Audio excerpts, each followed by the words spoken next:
Good morning, everybody. I think first thing on the agenda, any public speakers? Good morning, Mr. Chair. We have 4 members of the public registered to speak today. As a reminder, we ask that all public speakers adhere to the MTA rules of conduct and decorum. I would also like to remind our public speakers that, in the interest of time and fairness to all speakers, we limit everyone to 2 minutes. Please be aware of the clock in the front of the room and the warning light you will see, reminding you that you have 30 seconds left to conclude your remarks. The first speaker will be Lisa Daglian. Following will be Alita Dupree, followed by Jason Anthony. Good morning. I'm Lisa Daglian, the Executive Director of the Permanent Citizens Advisory Committee to the MTA. Short and sweet, Danny, thank you so much for all of your service to the MTA. And even though we represent riders couldn't ride without all the work that you have done on bridges and tunnels and all of the revenue that you have brought in to keep the system going. So thank you. I live on top of the Midtown Tunnel, as many of you know, so thank you for keeping that in really good shape. Google pictures show that that is where I actually live. So it's sparkling and clean at all times. Kathy Sheridan, thank you. Welcome. We look forward to working with you. And Allison, congratulations. And that's it. So thank you for jobs well done. Looking forward to continuing jobs well done. Thank you. The next speaker will be Alita Dupree.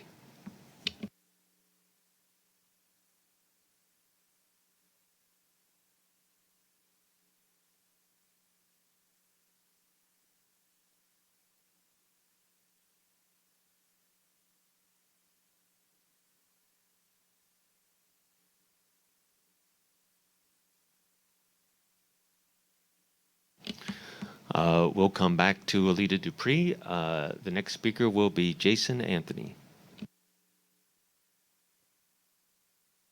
Good morning to the Bridges and Tunnels Committee. Jason Anthony here from his home in Bond Hill, Brooklyn this month. But I'll be joining you guys later on today. I want to thank Danny to lining out the toy invading issue to several local media outlets during the several weeks. I hope that this continues because this is a serious problem that we're having in the local area. I hope that he reaches out to the Port Authority and they raise awareness of this too. And I hope that this continues on to create a national awareness because toy rating, it is a serious problem. I thought that federation was a problem, but toy rating is a serious problem because tolls, it brings a heavy chunk of revenue to our agency. So, Danny, thank you for bringing awareness of this. So I'll see you guys later on this afternoon. Thank you. The next speaker will be Alita Dupree, followed by Charlton D'Souza. Thank you to the chair. Alita Dupree for the record. My pronouns are she and her. Going to talk about bridge and tunnel today. I've been keeping up with it somewhat. We're doing very good work with our Easy Pass percentage. I was looking at some reports and Easy Pass is doing very well. How do we get even closer with Easy Pass? Because it is the most reliable way to collect our toll money. And I have read about people who are going out and avoiding tolls on multiple occasions. And we have to recover that toll money. As I think about these bridges, many of which are quite old, tunnels going back to at least the 50s, even before that, it's about paying for them. That the waterfall of the toll revenue goes to help to keep these bridges and tunnels safe. So we have to keep working on recovering our toll money and let people know that as part of the responsibilities of operating a motor vehicle, that you have to pay the toll. You got to keep working on that. And I think about as we are seeing more people on bicycles, especially electric bicycles, how do we adapt these older bridges to be able to admit these two-wheeled vehicles? The world is changing. We're getting away from single occupancy automobile ownership. It's going to cost a lot of money to do this. But I would like to be able to participate in that and be able to ride an electric bike across any of these bridges. Thank you. Thank you. The next speaker will be Charlton D'Souza, followed by Murray Bowden. Good morning, everyone. Charlton D'Souza, president of Passengers United. And I am very concerned. I want to bring up something to you guys very important. With these MTA bus redesigns that are going on in Queens and Brooklyn, are you guys at MTA Bridges and Tunnels doing an analysis to see where new bus lanes can be added? And are you guys working with New York State DOT to see if these bus lanes can be expanded on highways, especially like the Long Island Expressway and even parts of the Bronx? I'm surprised, even with their bus redesigns, they don't have bus lanes on, the Triborough Bridge, and that needs to be worked out. That's a big concern of mine, because if we're doing these bus redesigns and you guys are implementing congestion pricing, which was passed in law and more than likely will be passed, I just feel that, if you're asking people to not drive into the city, then there should be some sort of, incentive to use buses, and new bus routes have to be redesigned. Not only the ones that are in the bus reports for the redesigns, but you guys need to do a complete, strategic plan of adding maybe 6 or 7 new bus routes in each borough to meet the demands of congestion pricing and new customers. So this is very serious that you guys do this. Now, we at Passengers United only support congestion pricing on the East River bridges. We do not support it, from 60th Street down. And the reason why is because you can't stop someone from going to a doctor's appointment. And, why would you have congestion pricing overnight? You really don't need it. That's going to hurt tourists and businesses. But you guys need to start working on that like now. So when congestion pricing gets implemented, the MT is ready to roll out a new bus plan. Thank you. Thank you. The next speaker will be Murray Bowden. Good morning.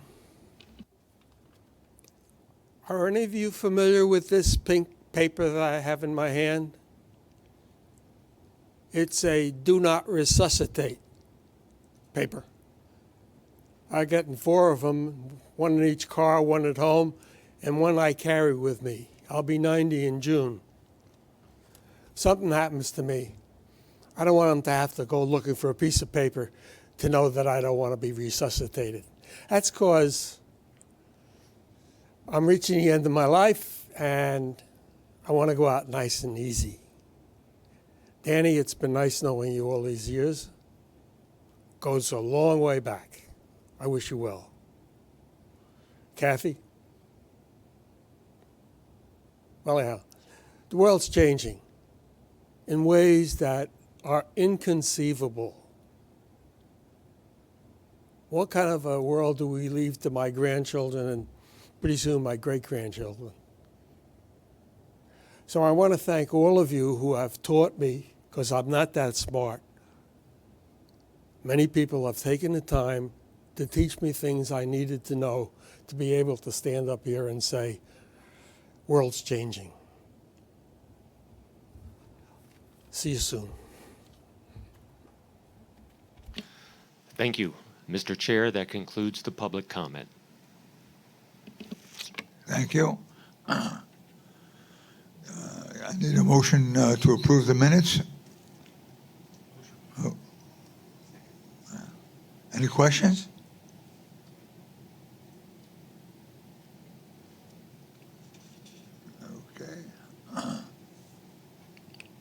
Yeah, there are no changes to the work plan. No changes? Great, okay.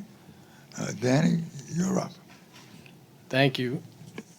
Thank you to our speakers. Good morning and welcome to the February 2023 MTA Bridges and Tunnels Committee meeting. I would like to start the meeting by recognizing the recent appointment of Dr. Allison De Sereno as Chief Operating Officer. I'm pleased to welcome Allison, who originally joined B&T in 2018 as Senior Vice President of Business Operations before moving over to MTA headquarters as Deputy Chief Operating Officer. Allison's expertise in tolling, transportation policy, finance, and research will support and benefit our business operations and missions.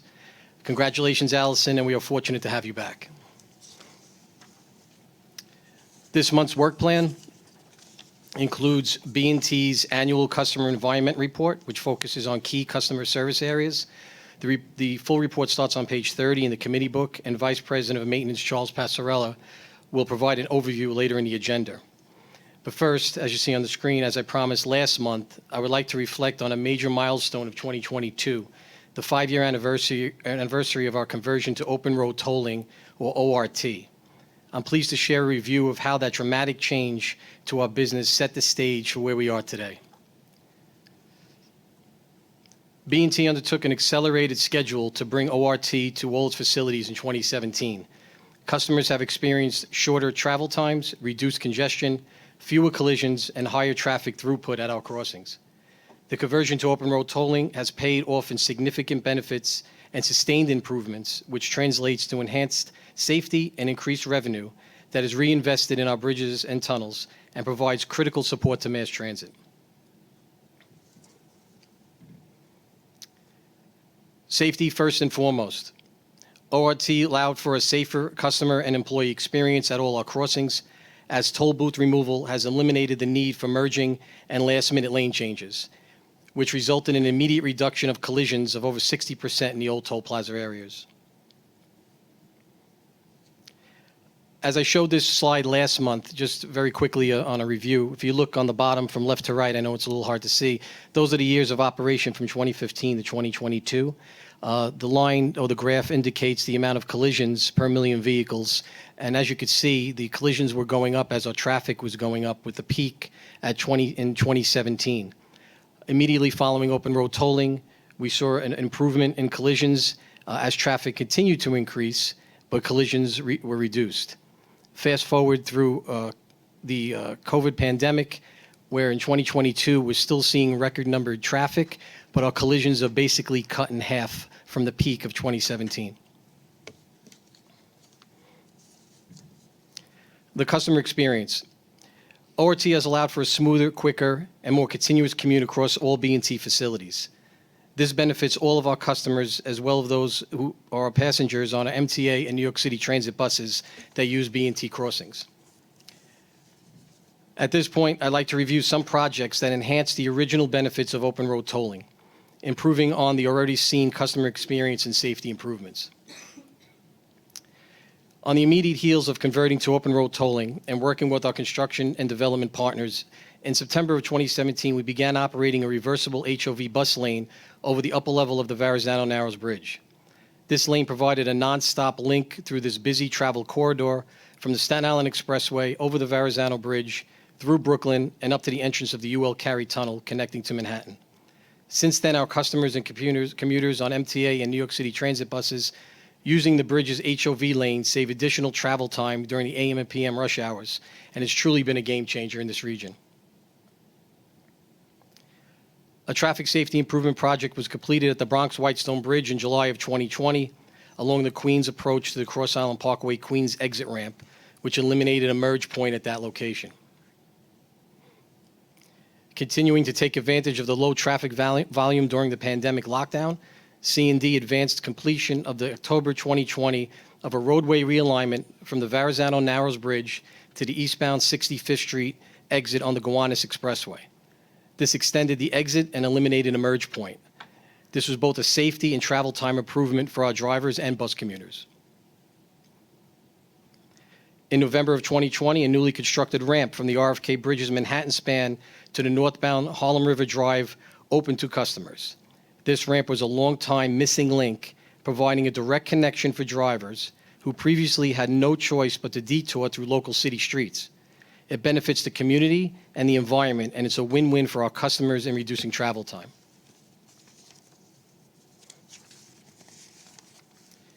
And our operations and maintenance teams are out there, and they're always monitoring conditions at our facilities and looking for ways to improve safety and ease travel for our customers.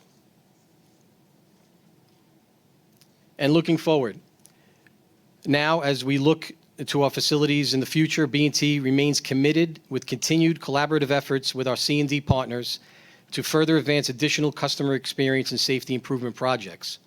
For example, 2 upcoming projects of note involve widening of the eastbound Belt Parkway from the Verrazano Bridge to Bay 8 Street, and the other is at the RFK Bridge, which will realign a merge from the bridge onto the southbound FDR Drive. If you notice, all these projects, the ones that we completed and the ones that we're looking at, are all customer experience projects trying to reduce congestion post-ORT. I would like to extend thanks to all B&T employees who planned, adjusted, worked through, and delivered open road tolling, many of whom, including myself, are still within the agency, adding the value of their experience every single day, year in and year out. The same thanks goes to all our business partners, especially C&D. I'm very proud of all we accomplished as an organization, including keeping our employees and customers safe, our core business operating, and allowing for smooth and efficient movement of traffic. So we're moving to more current developments. First, is there any questions on the open road tolling presentation? Yes, Commissioner. Hi, Danny. First, thank you so much for your leadership. Excited to see Allison back at TB&T, and Kathy, I think we're excited to see your leadership in the coming months. So for ORT, what do you think has been, it was such a transformative project for TBTA and for this region. What do you think are kind of the next set of challenges related to ORT as you continue to kind of pave the way in this direction? Well, COVID really, threw a curveball at us, right? We've seen the increased traffic and then the dive down. But in 2022, we really rebounded. We're very close. I'll mention in a second. Very close to record number traffic. So record number revenue goes with that. As far as the movement of traffic, I think all these projects that I explained that we did, you couldn't get to those projects without doing open road tolling. So you had to do A before you got to B, and now we're looking at C. We're looking further down the line. And I think the way that we operate, even post-transformation, where we have engineers embedded at our facilities through C&D, working day in and day out with the operations and maintenance folks, identifying these areas. So to answer your question more directly, to continue to identify those areas and work on those areas where we see the congestion, we see areas we can improve upon, and it's not necessarily on our facilities anymore. It's as they enter our facilities, the traffic, and as they exit our facilities. So it's working with our DOT partners, city and state, and other resources around the region.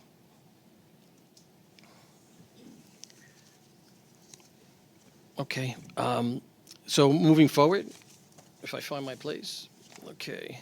So to more current developments, I'm pleased to report, as I just mentioned a little while ago, that our 2022 traffic came very close to the 2019 record. We were at 327.3 million crossings, which is just under the 330 that we saw back in 2019. One of our primary missions is to provide financial support to the MTA Mass Transit, and that said, I'm extremely pleased to note that our 2022 toll revenue did break a record at nearly $2.4 billion. I'm further pleased to report that due to our record-breaking revenue and our operation efficiencies, B&T will provide nearly $1.2 billion in 2022 in surplus revenue that will benefit mass transit. Jay Patel, MTA Deputy Chief Financial Officer, will present an overview of the TBTA operating surplus and the 2023 adopted budget and financial plan later in the agenda.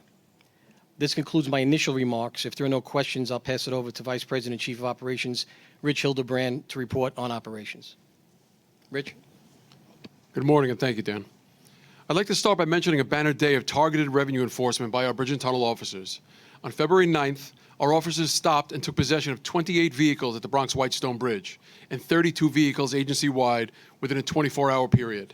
You may have heard about this on the news. These vehicles had their New York State registration suspended due to persistent toll violations and accounted for nearly $900,000 in unpaid tolls and fees. I would like to commend our officers and the full B&T team who worked tirelessly to enable these impressive operations. So thank you very much for everything everyone did out there. The report on operations in this month's committee materials begins on page 13.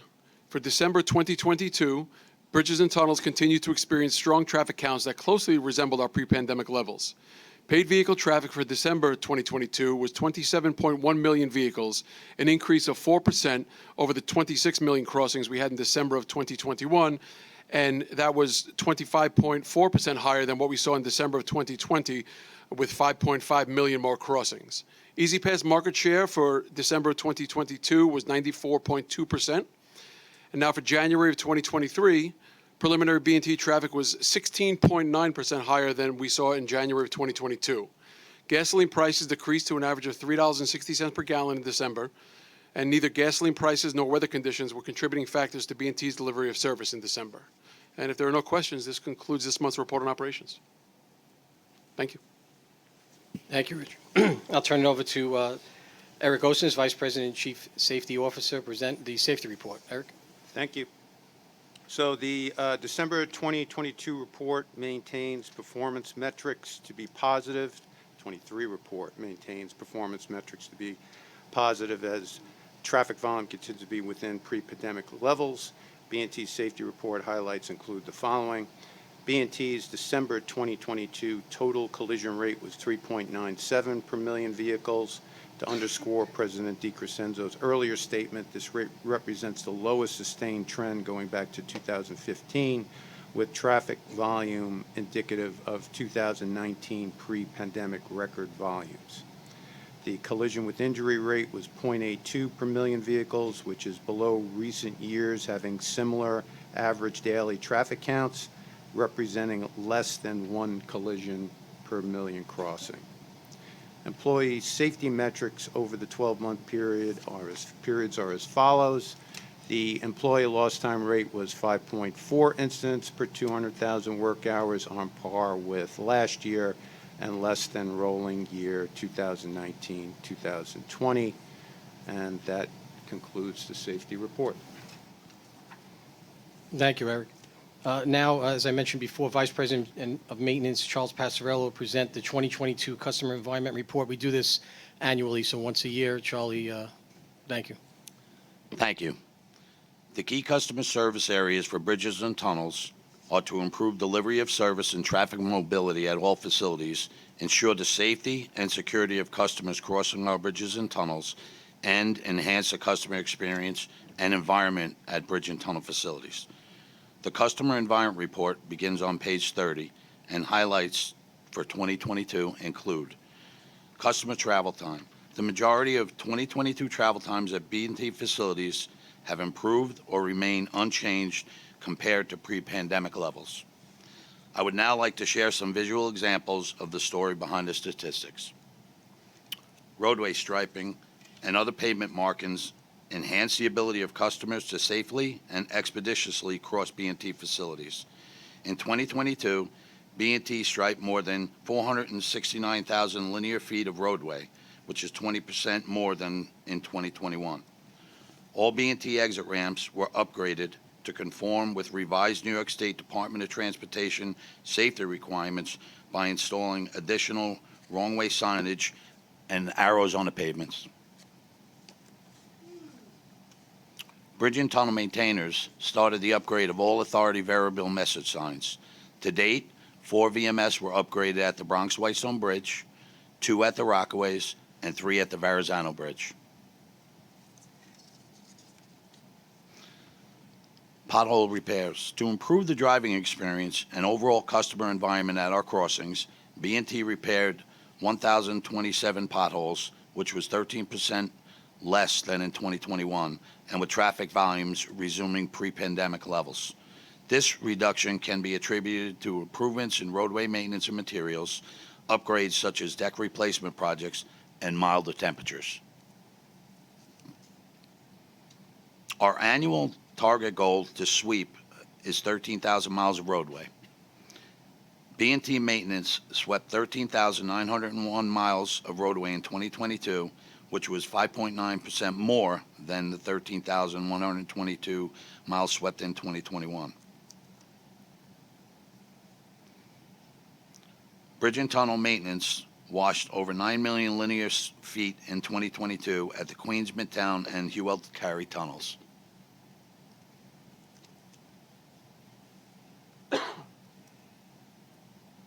That's my favorite machine, Charlie. Thank you. Mine too.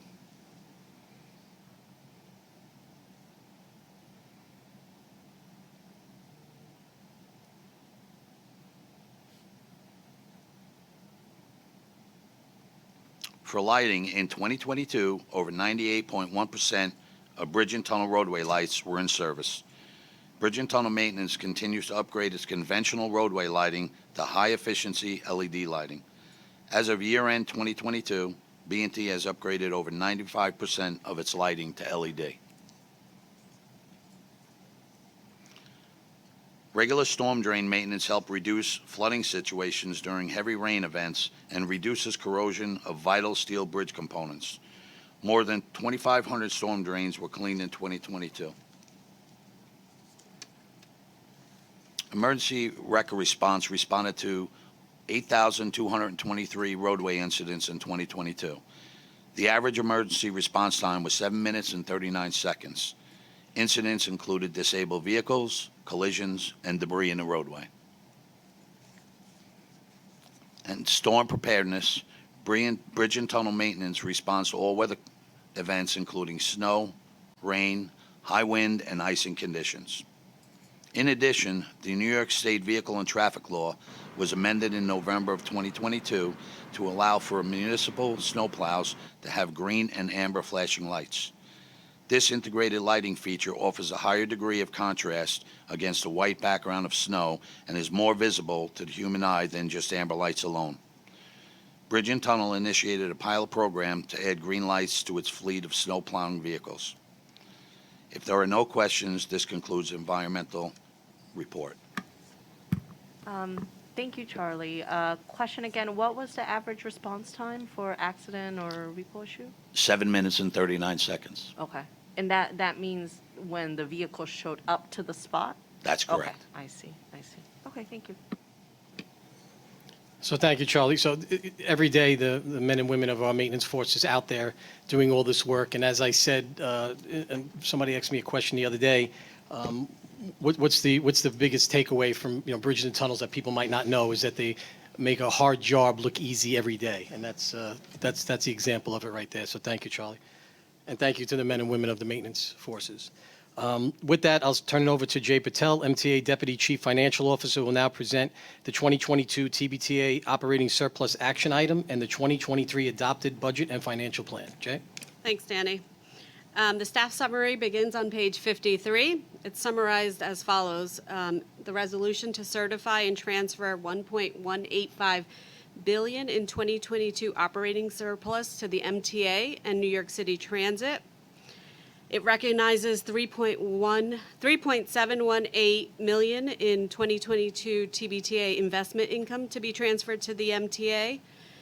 And pursuant to the Public Authorities Law to advance monthly the 2022 TBTA surplus to the MTA and NYCT in an aggregate amount not to exceed 90% of the estimate of the sum of the month's operations, if available, with the first $2 million going to NYCT and the remaining sum split 50% to NYCT and 50% to the MTA, less any applicable bond service. Your approval is requested. Can I have a motion on that? Motion. Yeah. Any questions? Yes, Andrew. Jay, could you give the split again, please? The first $2 million goes to NYCT, and the remaining sum is split between 50% between NYCT, and the next 50% goes to the MTA. I'm sorry, Jay, so what does that mean? What does that, so yes. So it means the first $24 million for the 12-month period goes to NYCT, and then any surpluses after that are split between again, 50% between transit and the 50% through MTA. And then the remaining, similar to what I'm just presenting, is the $1.185 Right. billion surplus will be transferred into the MTA books year end. That's exciting. Thank you very much. Thank you. It's all due to Danny's hard work. Good. Can I have a vote? Aye. Aye. Okay, motion approved. The informational item that will be found in the book as well is the 2023 adopted budget and financial plan. Starts on page 63. It includes a schedule detailing the monthly allocation of revenue and expenses, and that's just an informational item. If there are no questions, that concludes my report. Ada, you had a question? No. Okay. Thank you, Jay. There are no procurements this month. And before we move on to close the meeting, I would hope I have a couple of minutes just to say a few words. Many of you know that I'll be leaving this agency after 33 years with TBTA. And first, I would like to acknowledge Kathy Sheridan, who will be moving over from C&D to serve as the interim B&T president after my departure. Kathy's engineering and transportation background with the New York State Thruway Authority and the Canal Corporation, including deep knowledge of bridges and roadways, will greatly benefit B&T. And I know from my interactions with Kathy that I'm leaving the agency in good hands. And Kathy, you have a great team to work with, so I wish you all the best. And as far as me, now I can relax a little bit. I'm going off script, so sorry for the next board. Today's my last meeting, my last committee meeting. No. The band is going to be coming in a second, but before they do, I'm not going to go through my entire 33-year career, but I'm the type that as I'm working, which probably many of us in this room are, you never really look back, right? You're always moving forward, looking for the next thing. But as I get closer to my retirement date, I'm starting to peek back a little bit. And when I peek back and I look at the times, the challenging times, or maybe you call them moments, that maybe define my career or define the agency or define the region, in some cases the country, and most recently, impacting the world. It's really the people that I remember. I remember the people that worked on the challenge, the people that came up with the solutions. You can have all the best policies and procedures in the world. If you don't have the people to move them or the right people to move them, you're going nowhere. So at Bridges and Tunnels, being like a family, we were 1,300 strong in the beginning of the pandemic, or beginning when I started 4 years ago as president. We're about a little under 1,000 strong now. I think that helps us. I think knowing the ins and outs of the agency and having all these subject matter experts working around the agency really helped us. And when I look at the moment of, the most recent moment of the COVID-19 pandemic, it reminds me of something that I would tell my team, especially in that March and April of 2020. My wife says I have knowledge of useless information, so one of the things I have is movie quotes. So there was a movie quote that I remembered from some obscure movie, and the actors said, you know what your future is? Your future is of a bunch of what you do right now strung together. And I remembered that quote, and I put it on my screen, and I would say it in meetings, and basically, obviously, the future is what you make of it. We didn't have a playbook. Eric didn't pull out of his safety plan a COVID-19 pandemic plan. We didn't have any of that.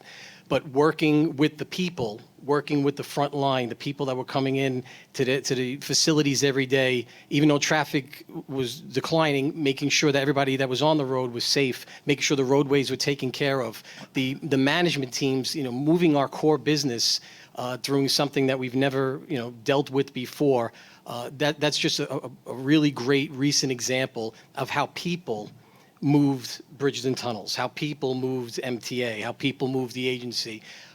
Because without the people, we didn't have a policy, so nothing would have moved. So we were building our future by putting a bunch of things we did right now strung together, and that was our future. And that's what I'm going to remember most, is the people. And I just like to thank, quickly, if I have another 30 seconds, all the past and present people that I've worked with, my supervisors, my peers, my subordinates throughout the years. I'd like to thank all the hardworking men and women of TBTA that I've known in every aspect, and people that I've worked with in other agencies, MTA and beyond. I'd like to thank the board, past and present, MTA, B&T Committee, past and present, for your help, especially the last 4 years. Chair Lieber, Patrick Foy, Chair Patrick Foy. I came in as an acting president. Patrick and Pat and people like Ronnie Hickam, believing in me. And I just told them when they handed it to me in the middle of transformation and then COVID, I said, listen, just give me the ball. I'll try to move forward with it. And I knew I had a great team. So I know I'm going to forget somebody, so I'm going to look quick. It's on my cheat sheet, but I don't think I forgot anybody. But I really believe that the people shape your career, and you make the most out of the relationships that you have. So I thank you all for bringing me to this moment where I can step back with my family and say goodbye after 33 years. So thank you. Thank you.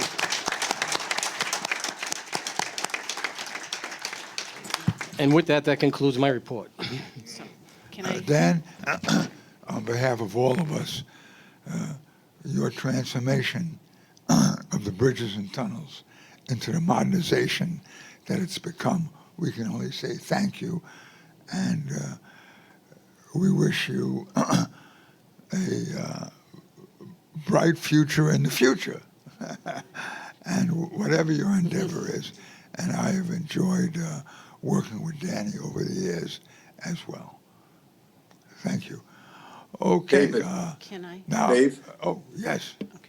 I just wanted to say thank you to Danny for his great service, and I wish him a long, happy, and healthy retirement. Thank you.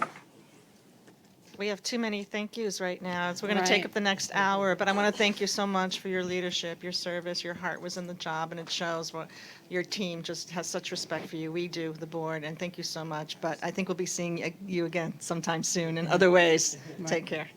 And I'd like to echo what Jamie said. And I remember my first day as an MTA board member was the day that Danny got started as interim. And many people know that I start my day on a bridge, and then I go on a railroad, and then I get on the subway. So I do a full commute. And Danny has been nothing but gracious in keeping me updated and everything what's going on. And he has a tremendous team behind him. And I thank you and Allison and Catherine. I look forward to working with you guys now to fill what I think are big shoes. But Danny, we're going to miss you. But like Jamie said, I don't think it's goodbye. I just think it's till we meet again. Another movie quote, I guess. But we wish you the best of luck with you and your family. And that's it. Once again, oh, yeah. Of course, I want to thank you for, answering all my obscure questions. I mean, I have questions that came out of nowhere, but I want to point out, too, that this last meeting here, the safety presentation you made, it's very difficult to achieve these sort of statistics, and you generously gave a lot of credit to the technology, and you gave a lot of credit to the people, and you gave a lot of credit to the leadership, and I think all that's proper, but I think we still have to get our arms around what a huge accomplishment this was in this period of time, because the behavior of the vehicle, of the drivers, of the four-wheelers, during COVID has been notoriously horrible, and people are dying nationwide in numbers they have not died before. Yet on your facility, you continue to bring those numbers down, and it's been a pleasure working with you, and I wish you good luck in the rest of your world, and there don't make many like you, Danny. If I may, I'm sorry, Commissioner, if I may. Danny, we got to work together on this floor and with TBTA back in 2018.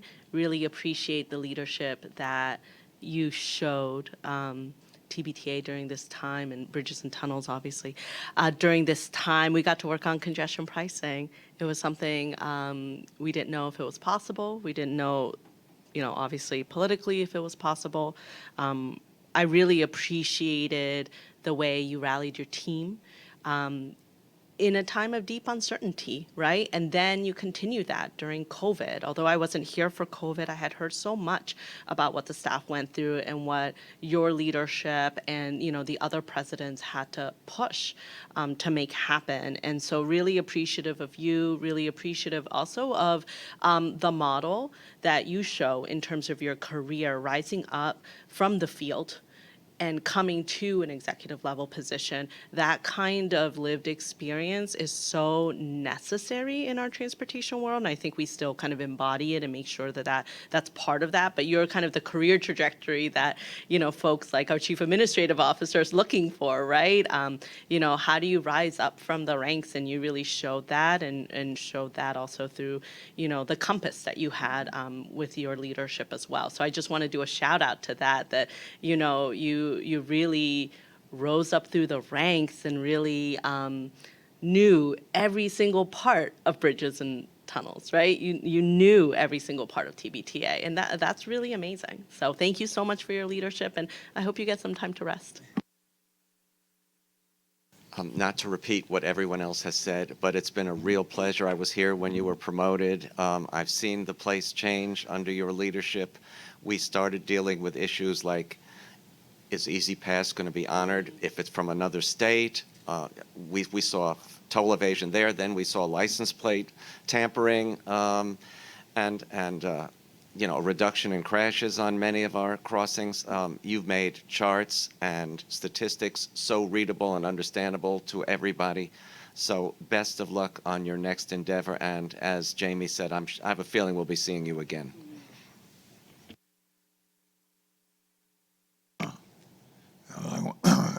I want to thank everyone for their remarks.